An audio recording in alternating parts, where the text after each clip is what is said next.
This is one plant. This is one plant that you don't have to worry about. It will produce for you no matter what.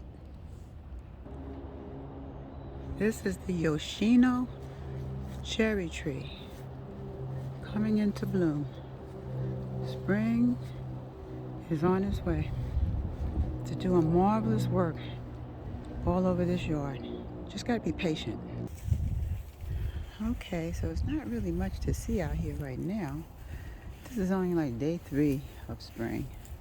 So things have to really take a moment or two to come back alive from the frost over the winter. But that's a beautiful Nandina. And this Nandina is a clipping from another. I love to propagate. This is a clipping from the Indian Hawthorn. When you propagate, that means you just take a clipping from what you already have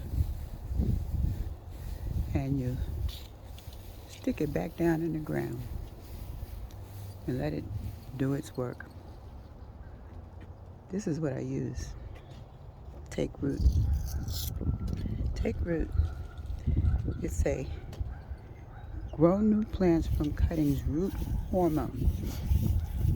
And instead of trying to rebuy or even buy period plants that are just so overly priced and not even worth the money half the time, how about you just go ahead and see what you can propagate in your own yard? Composting is very important too, guys. Don't throw your scraps away. Save your cuttings from the kitchen, from your fruits and your veggies, your coffee grounds, even the filters, tea bags, newspapers, cardboard, you name it. You can either use a compost container or you can dig a hole in your yard, several areas, because it's going to improve your soil. The nutrients in your soil are going to be improved by composting. It's worth the trouble.